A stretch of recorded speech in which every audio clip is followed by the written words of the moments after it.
నిన్న పాకిస్తాన్ యొక్క director general of military operations వాళ్ళు మన ఇండియాకి 3:35 PM కి కాల్ చేయడం జరిగింది. యుద్ధం ఆపండి, మా పరిస్థితి ఘోరంగా ఉన్నది అనుకుంటా ఇండియా యొక్క director general of military operations కి కాల్ చేయడం జరిగిందని మన ఫారెన్ సెక్రటరీ అయిన విక్రమ్ మిస్రీ గారు మీడియాతో చెప్పడం జరిగింది. Pakistan called the Director General of Military Operations of India at 15:35 hours earlier this afternoon.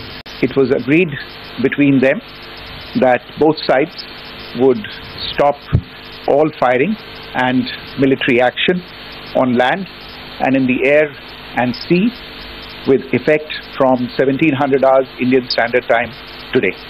అయితే ఇదంతా జరిగిన టైంకి ఇండియా అండ్ పాకిస్తాన్ మధ్య కాల్పులు, అదే విధంగా ఎయిర్, సీ, ల్యాండ్ యొక్క కాల్పులు అనేది ఆపివేయడం జరిగిందని వీళ్ళు చెప్పడం జరిగింది. అయినా కూడా పాకిస్తాన్ లో 3:35కి వాళ్ళు మనకు కాల్ చేయడం జరిగింది. అయితే కాల్ చేసిన వెంటనే అందరికి ఇన్ఫర్మేషన్ వెళ్ళిపోయింది. రెండు దేశాల మధ్యలో యుద్ధం అనేది ఆపివేయాలి, కాల్పులని ఆపివేయాలని చెప్పడం జరిగింది. అయినా కూడా పాకిస్తాన్ యొక్క ఆర్మీ వాళ్ళు ఇండియాలో జమ్మూ కాశ్మీర్ పై కాల్పులు చేయడం జరిగింది. ఇది 7:30 PM వరకు జమ్మూ కాశ్మీర్ పై పాకిస్తాన్ వాళ్ళు కాల్పులు చేయడం జరిగిందని అక్కడున్న బార్డర్ లో ఉన్న BSF జవాన్ చెప్పడం జరిగింది. సో ఇదే విధంగా నిన్న టోటల్ గా 4 జవాన్స్ వాళ్ళు వీర మరణం పొందడం జరిగింది. 7 జవాన్లకు కూడా తీవ్ర గాయాలు కావడం జరిగింది.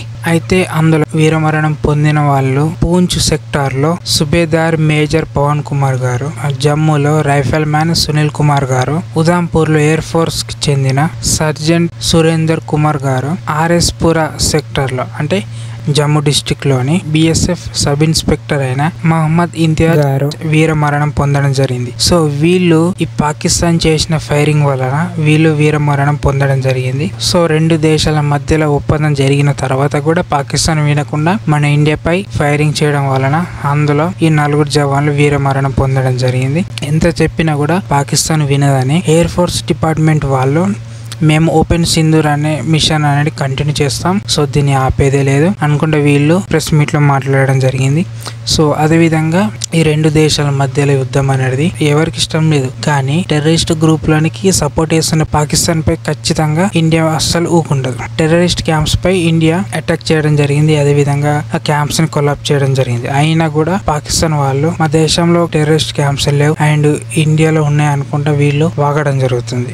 సో అదే విధంగా ఇప్పుడు చనిపోయిన వాళ్ళందరికీ ఎంతమంది మన ఇండియాలో జవాన్స్ అదే విధంగా సివిలియన్ చనిపోయారో దానికి ముఖ్య కారణం పాకిస్తాన్ టెర్రరిస్ట్ గ్రూప్స్, అదే విధంగా పాకిస్తాన్. ఎందుకంటే ఈ పాకిస్తాన్ సపోర్ట్ చేస్తేనే కదా. అయితే ఈ ఆపరేషన్ సింధూర్ ని కంప్లీట్ గా పూర్తి చేయాలంటే పాకిస్తాన్ లో ఉన్న టెర్రరిస్ట్ క్యాంప్స్ అన్ని గ్రూప్స్ అన్నిటి మొత్తం కొలాప్స్ చేయాలి, అదే విధంగా టెర్రరిస్ట్ వాళ్ళని చంపాలి. అదే మన ఇండియా భారత్ యొక్క ఎయిమ్. ఎందుకంటే మనకి పీస్ కావాలంటే ఫస్ట్ వార్ చేయాలా, ఇది నా ఒపీనియన్.